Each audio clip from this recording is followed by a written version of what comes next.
Hello friends, Pete the Drummer here, and in this video we're going to explore some ruins.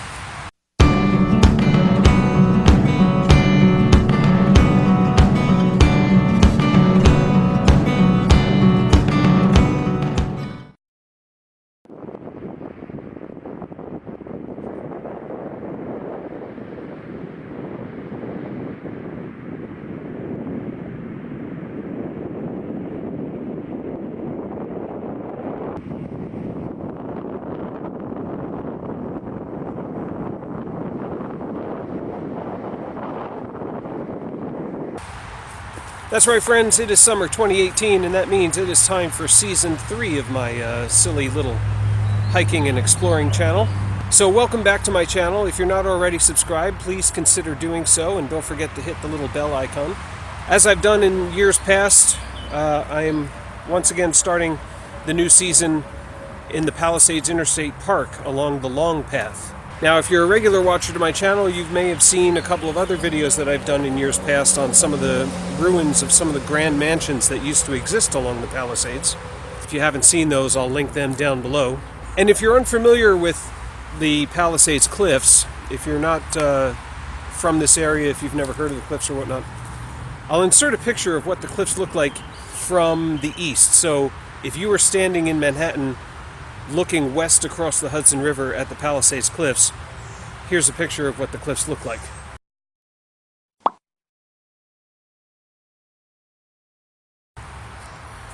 The cliffs are made of basalt bedrock. It's the same bedrock that exists in lower Manhattan, and that's what allows them to be able to build all the great skyscrapers in lower Manhattan.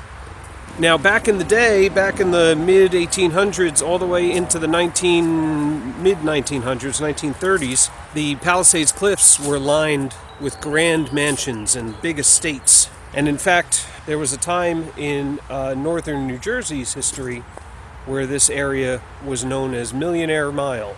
Now, in addition to the people that were living on the cliffs in their stately homes, the cliffs were also being mined. The basalt was being mined, and apparently there was an accident. The accident in the late 1800s, around 1899, led to them forming a commission to preserve the Palisades Cliffs. That commission was formed in 1900. John D. Rockefeller was part of that commission. And so began the transformation of what was otherwise privately owned land into what is now a public interstate park that crosses the border between New Jersey and New York. Like I said, back in the day, the whole top of the cliff was lined with great mansions. So, when you walk along the Long Path today, every now and again, you'll come across some foundation wall or some other ruins from the mansions that used to exist here. And like I said before, I've already done a couple of videos, one on Cliffdale Manor, which is, in my opinion, the best example of the abandoned ruins of what used to be. I also did a video on Tenetti Gardens. Now, Tenetti Gardens themselves were not a home, it was just a garden. But it's still pretty impressive to look at. Today, however, we're going to explore the ruins of what I believe was the home of a guy named Dr. Ernest Bailey. Now, I'm probably mispronouncing the guy's last name, I don't know. But according to the Palisades Interstate Park website, Dr. Ernest was one of the later residents to move in and build a home along the Palisades Cliffs. He moved in the 1920s, so long after the formation of the committee to preserve the park, but that didn't stop people like Dr. Ernest and some others from staking a claim on some of the ground and building their mansion anyway. It doesn't say how long he lived here, so I don't know how long his home may have been in existence. But it does say that he built his home, or that his home was the southernmost home near the Rockefeller Lookout parking lot. Now, the Rockefeller Lookout parking lot is just a 2 or 3 minute walk further south along the Long Path. And again, the Long Path is the green blazes on all the trees, and it runs through the entire length of Palisades Park. So, I can't say for sure that the ruins we're going to look at today are in fact the ruins of the home of Dr. Ernest. I don't know. What I do know is that if you're coming up from the Rockefeller Lookout, the ruins that we're going to see are the first that you'll come across. So, based on that, I'm going to go ahead and assume that these ruins were the ruins of Dr. Ernest's house. as you're coming up the long path, so that way is south towards the Rockefeller Lookout parking lot. You're coming north on the long path. The first thing you're going to come across is a poured concrete barrier. Okay, so as you're coming north on the long path here, the first thing you're going to notice is this poured concrete barrier. Now, I don't know if this means that this part was his driveway or if this was just maybe more of just a property marker. I'm not really sure. But as you follow it around, you'll notice some foundation wall here. Now, it's a little hard to see today because we're in the middle of summer and the weeds are starting to grow. But look, here's all this foundation wall right here. Now, this particular foundation is not very big, so I don't know that this was necessarily a home. I'm thinking this may have been a carriage house or a driveway or something like that. But look over here. Check this out. Right there you can see some sculpted concrete, some decorative concrete. That may have been some kind of end cap or something like that. This is pretty much indicative of the kind of concrete foundation that you'll see running throughout the park. Not terribly impressive, but there's more to see if you know where to look. So, coming back a little bit further south, right around where the trail bends, if you look in the woods, there's more to see. Check this out. Alright, so I'm right here at the bend in the long path. Remember, that way is going north. But right here, do you see it? You gotta look closely. It's a little bit easier to see in the wintertime when there's not all this foliage. But look at this. This right here used to be a staircase. There's not much left of it today, but if there are stairs going up that way, that means there must be something else to see. And sure enough, there is. So as you take this little staircase and traipse through the woods here, now as you come around this way, look at this. More stairs. Let me go down, I'll show you give you a better look. So there's more stairs there, and there's some more decorative foundation wall there.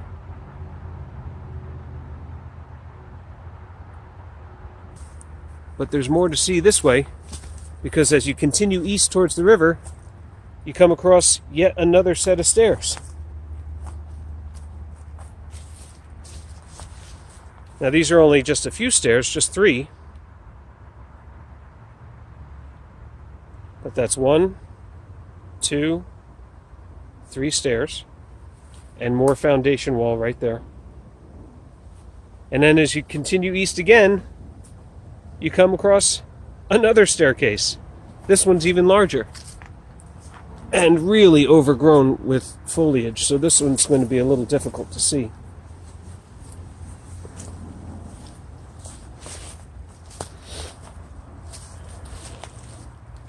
But if you can make it out, there's 1, 2, 3, 4, 5 steps right there.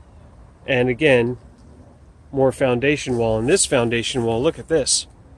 It goes up like that and comes down this way and comes all the way around. So my guess is that area there is where the guy's house used to be. And these terraced levels here were part of his garden. Now I'm turning around here and I'm continuing east towards the river. That would be the Hudson River, by the way. And this whole little drop off right here is another retaining wall. Here's another bit of retaining wall right here. And here's a nice view of the river, looking across into what I believe is the Bronx. And look at this. I'm literally walking on this retaining wall because of all this foliage right here that I can't get through. But look at all of this.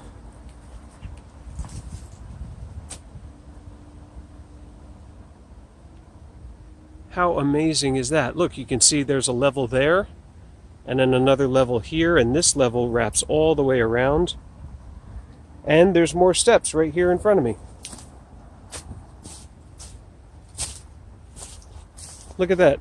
1, 2, 3, 4, a little landing, and another 2 or 3 steps right there. And then here's this retaining wall that winds all the way around. All the way around like that. That's incredible. There's another couple of stairs in the brush right there. There's 1, there's 2, and then here's the retaining wall wrapping around. But I am gonna find my way through here.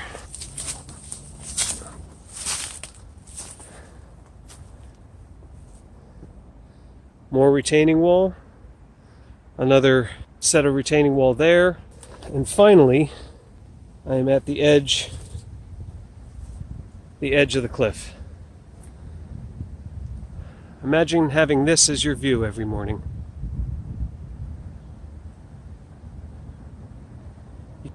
But I mean, this stone is massive. That wall right there has got to be about 10 or 12 feet. And look at all the different levels of retaining wall. This one, that one there. So again, my guess would be his house would be up there, and all of this down here were just gardens.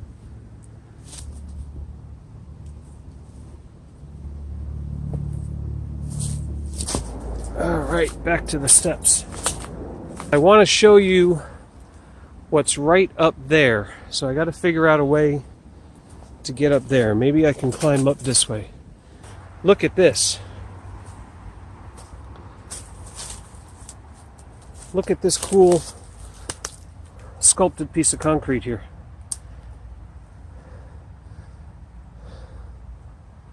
Look at the detail. And there's more right here.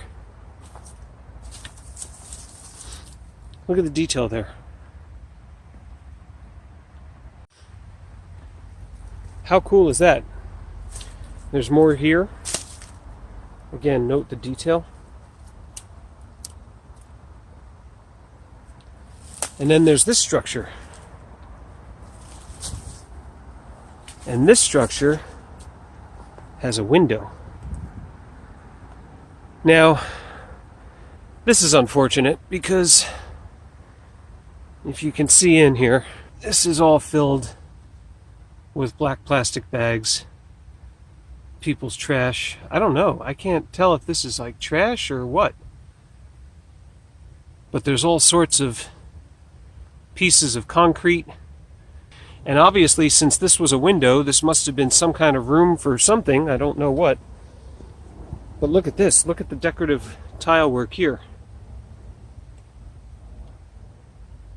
How awesome is that? Here's some more decorative concrete here. Look at that. And as we follow this foundation around,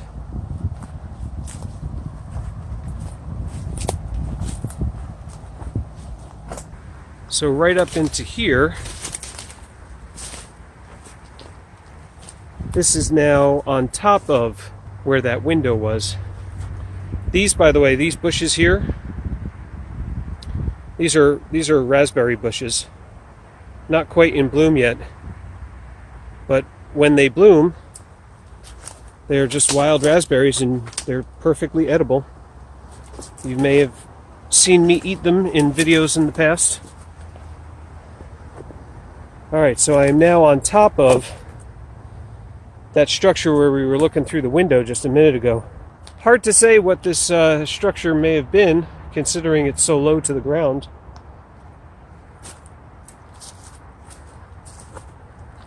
More holes, lots more spiders.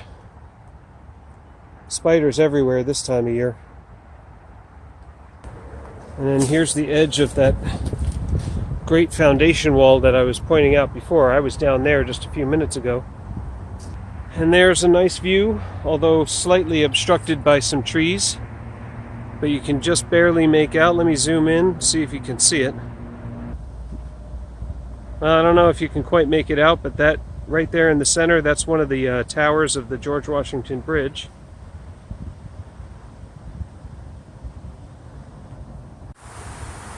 Now, of course, when Dr. Ernest lived here, again, the website said he moved in around 1920. I know that cars were just about coming into fashion back in the early 20s. People were starting to buy them for themselves.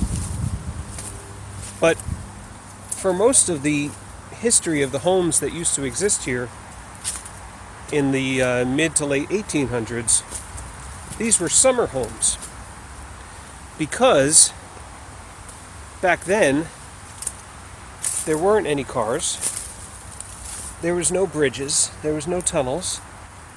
So just to get across the Hudson River and get up here would have been a major undertaking. I know that from what I've read, the people that lived here in the late 1800s were considered the new American aristocracy, which means they were captains of industry. They were people that made their money in the early days in New York City. They were the ones that lived in grand mansions in what is now Midtown Manhattan, but back in the 1800s there was, a few buildings down in Lower Manhattan, down where the immigrants would live, and all the rich folks lived in grand mansions in Midtown. In a video that I did last year where I walked almost the entire length of Manhattan, I pointed out the Bailey House.